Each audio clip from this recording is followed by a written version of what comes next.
Break और एक बार फिर आपका स्वागत है। मार्केट्स अब एक ऐसी जगह पर है जहाँ पे अब जो मार्केट्स के महारथी हैं उनकी वॉइस और भी इम्पोर्टेंस रखती है कि इस समय क्या करना चाहिए। और कई बड़ी वॉइसेस में से भी मैं बोलूँगा सबसे बड़ी वॉइस के तौर पर आज हमारे पास फर्स्ट ग्लोबल की चेयरपर्सन और chief investment strategist Devina Mehra फिर से हमारे साथ जुड़ चुकी हैं। देवीना मैम, बहुत बहुत शुक्रिया। First of all thank you very much समय देने के लिए। एक और चीज़ मैं बताता हूँ जो आपके व्यक्तित्व को, आपकी पर्सनैलिटी को बहुत अच्छा कर देती है। अभी से करीब 19 मिनट पहले आपने एक ट्वीट लिखा है, उसमें लिखा है कि मैं अभी थोड़ी देर में 18 हाउस स्वदेश पे आऊँगी 10:10 पे, और अगर आपको अर्थव्यवस्था, बाज़ार, ट्रंप, एआई, बहुत सारी बातें हैं जो मैं आपको बताऊंगी, आपके सामने करूंगी। ये दर्शाता है कि आप कितनी संजीदा हैं, कितने लाइव हैं और अपने फॉलोअर्स के लिए कितना सोचती हैं कि आपको लगता है कि मेरी वॉइस का सब लोगों को बेनिफिट मिले ताकि मैं ये सब नोटिस करवा दूँ। ये एक अच्छे आदमी का जेस्चर, पहचान होती है। देवना मैम, शुक्रिया, thank you very much again, आप 18 हाउस स्वदेश को समय दे रहे हैं। अब आप ही बताइए मैम, किस पे आप बोलना चाहते हैं? आप अर्थव्यवस्था पे बोलेंगे, बाजार पे बोलेंगे, ट्रंप पे एआई पे? Now choice is yours. जिस पे आपको स्टार्ट करना है आप उससे स्टार्ट कर सकते हैं। आई थिंक आपके दर्शकों को तो सबसे पहले बाजार पर ही बात चाहिए होगी। बाकी तो बाकी सब चीजें भी जो उसी हद तक और कि दर्शकों जी, बाजार मैडम पे उनका क्या असर पड़ेगा। मेरी भी जो चॉइस है ना, वो सबसे पहला मार्केट ही है। मेरी चॉइस भी मार्केट ही है सबसे पहले।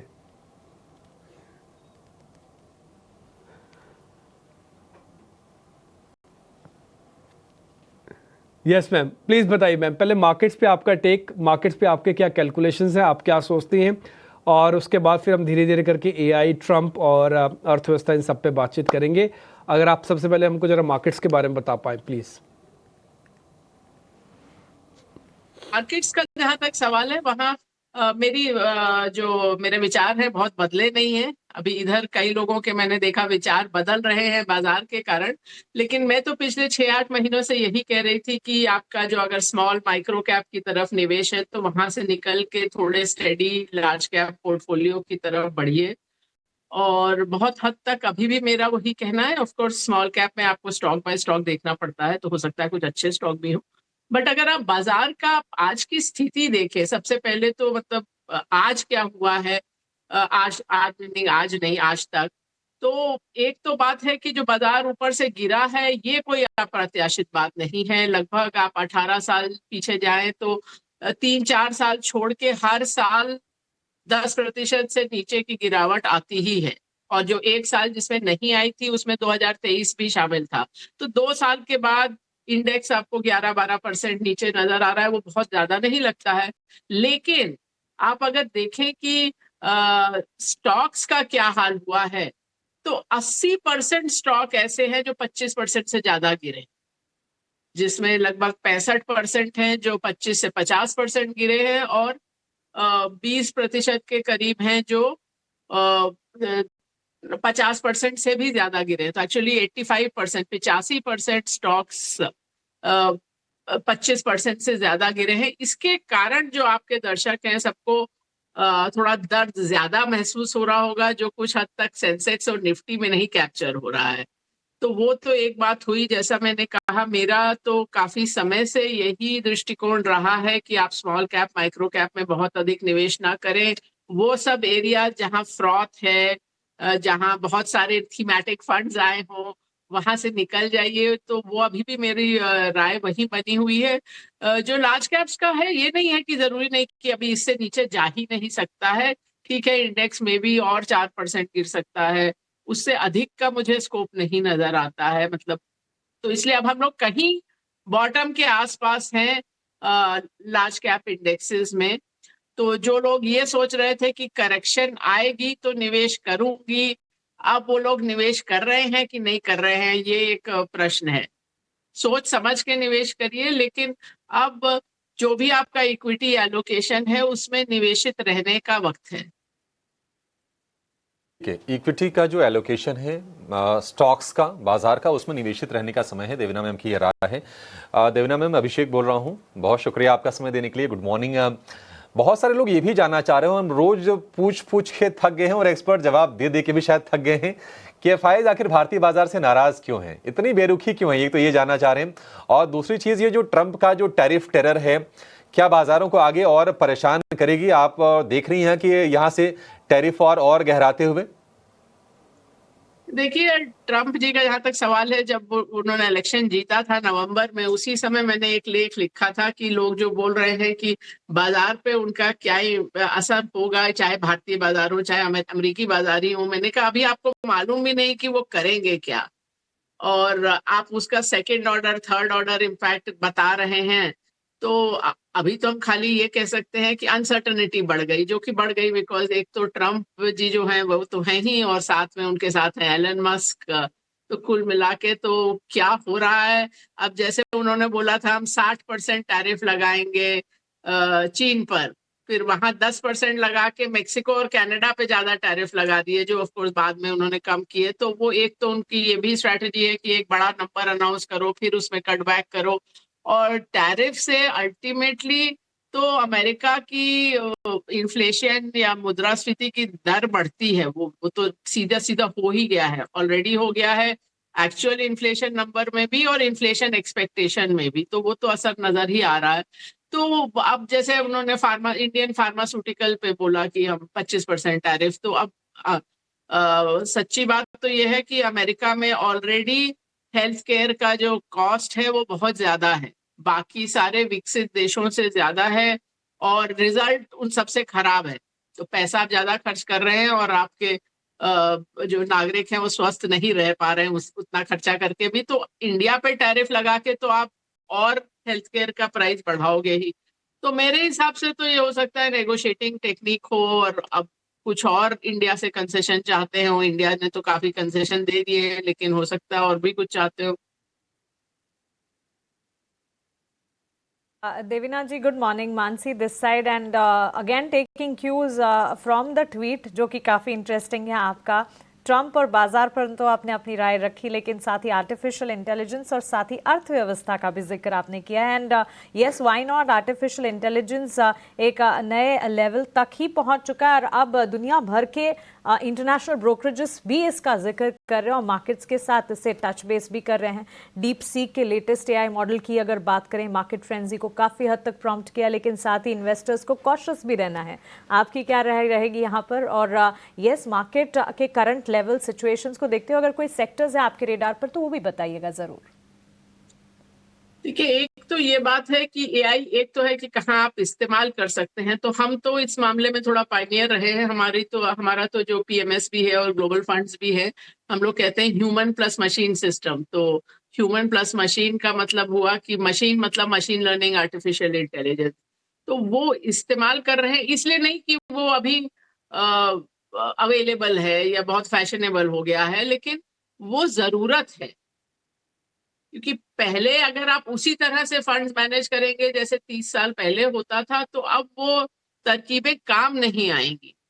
तो उस समय जो एक आपको एक्स्ट्रा एज कहिए मिलता था, तो मैनेजमेंट से मिल लिए, कुछ ऐसी खबर मिली, कुछ ऐसी इंफॉर्मेशन मिली जो सबको नहीं अवेलेबल है, और यही नहीं, अमेरिका में भी यही होता था। लेकिन अब सब जगह रेगुलेशन ऐसे बन गए हैं कि कंपनी किसी को अलग से इंफॉर्मेशन नहीं दे सकती, जो कॉन कॉल भी हुआ उसको भी वेबसाइट पर डालना पड़ता है। तो अब जो आपको स्किल चाहिए, जो आपको आप में जो वो खासियत होनी चाहिए, वो है कि अब इतना सारा डेटा है, उसको कैसे ठीक से एनालाइज करें, और उस काम में आर्टिफिशियल इंटेलिजेंस हेल्प करता है। अब जो दूसरी बात है आर्टिफिशियल इंटेलिजेंस की, ये मुझे दुख होता है कि इंडिया की सो कॉल्ड टेक कंपनीज के पास अभी नहीं 20 साल से इतना कैश है, लेकिन किसी ने कभी 50 करोड़ भी लगाया नहीं रियल R&D में। वो वही का वही बिजनेस मॉडल करते गए कि आपके पास वो लेबर कॉस्ट आर्बिट्राज है, यहाँ पर आदमी थोड़ा सस्ता है अमेरिका से, तो वही आप काम करते रहे। इतना आसान था कि आप उसमें R&D पर भी थोड़ा खर्च करते। आपको याद हो तो इंडिया ने अपना सुपर कंप्यूटर तक बनाया था, इंडिया ने स्पेस में इतना काम किया, और वो 1950 के दशक से किया, और यहाँ पर हम लोग पैसा साधन होते हुए भी पीछे रह गए।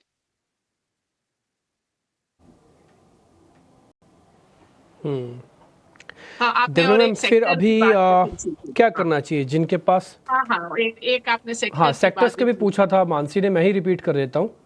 हाँ, यस, सेक्टर्स का भी बता हाँ, दीजिए तो मैम प्लीज। उसमें देखिए, अब ये जादू की छड़ी किसी के पास नहीं है कि अगले 3 साल 5 साल क्या अच्छा करेगा। मैं आपको बता सकती हूँ अभी हमारे पीएमएस में क्या ओवरवेट है। उसमें होगा आईटी, फार्मा, ऑटो कंपोनेंट्स और थोड़ा सेलेक्टिवली एफएमसीजी और केमिकल्स के स्टॉक्स। तो इधर थोड़ा ज्यादा रुझान रहा है हमारा। अब हो सकता है वो बाद में बदल भी जाए, लेकिन फिलहाल यहाँ पर है।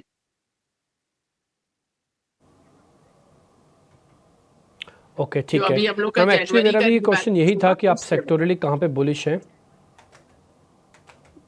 हाँ, तो वही ये इन सेक्टर्स में देवना मैम, हम एक चीज़ ओवरवेट इसी को हैं मैं क्लब जैसा। कर हाँ जी, बताइए।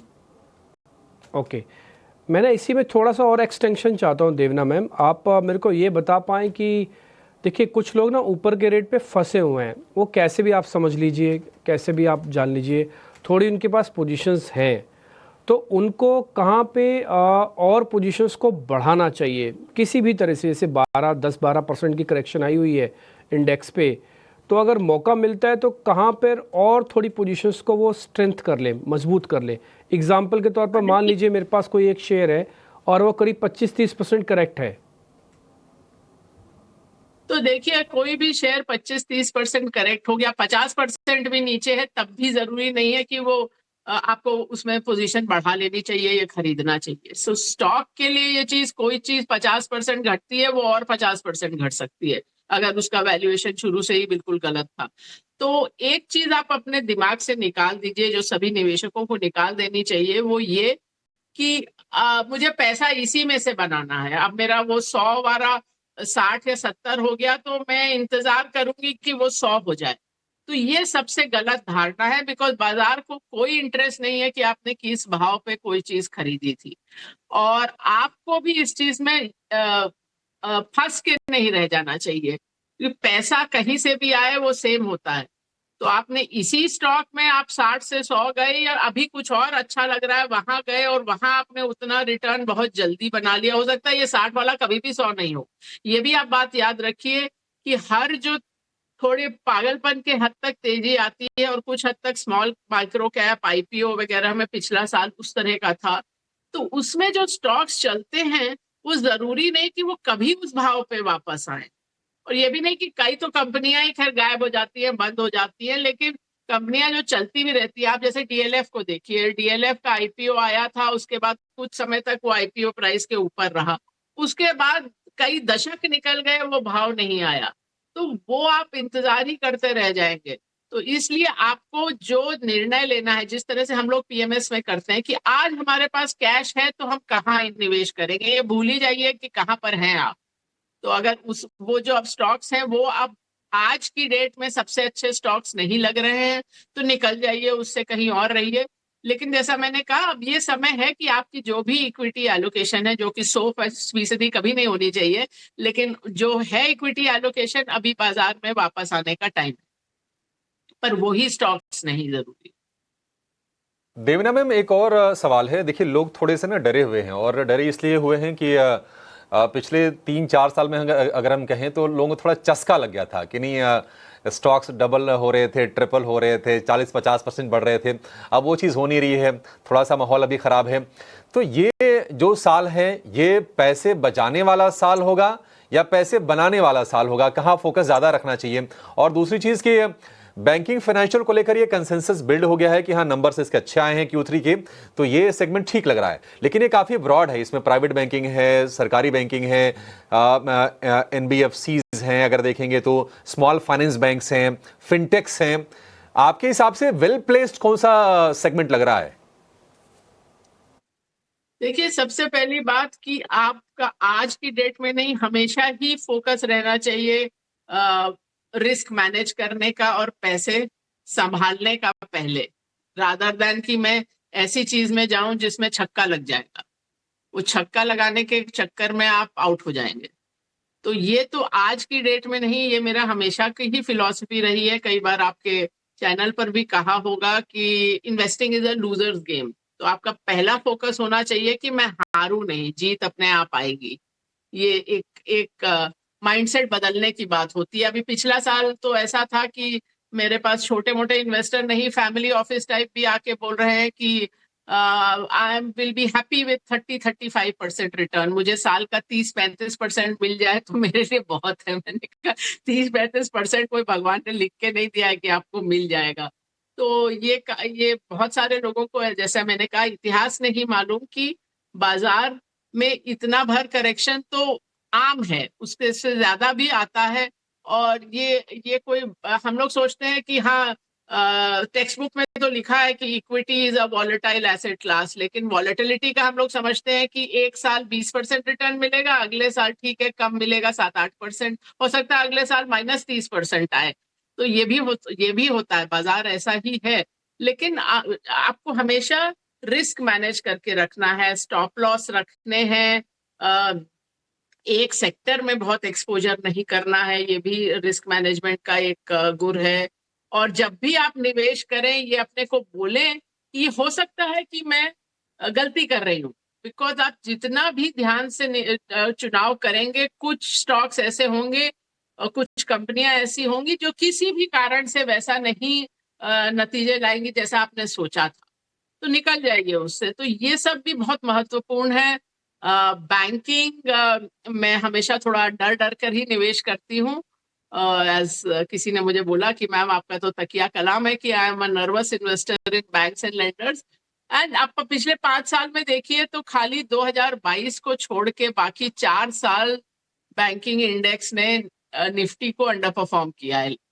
तो अब खैर बहुत खराब नहीं लग रहे हैं बैंक्स, तो थोड़ा बहुत हम लोगों ने निवेश बढ़ाया है बैंकिंग एंड फाइनेंस में, लेकिन इंडेक्स या बेंचमार्क जितना निवेश तो अभी भी नहीं है।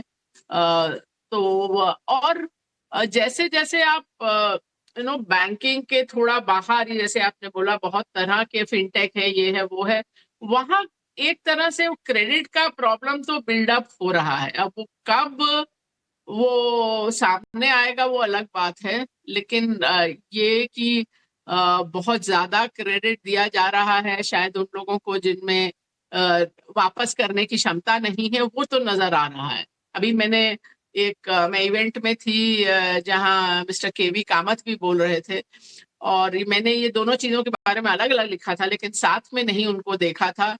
उन्होंने बोला कि जो भी आपका अमाउंट है, जो डेरिवेटिव लॉसेस का कुछ 1.5 लाख करोड़ या जो भी अमाउंट है, आप सोचिए वो कहाँ से फंड हुआ है। अल्टीमेटली वो सब फंड हुआ है अनसिक्योर्ड क्रेडिट से। सो कभी ना कभी वो वहां पर प्रॉब्लम आपको नजर आएगी।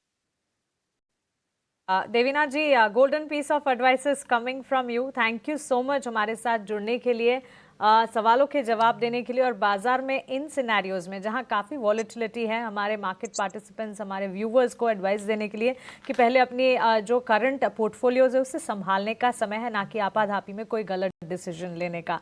शुक्रिया हमारे साथ जुड़ने के लिए once again, and have a nice day to you. Thank you.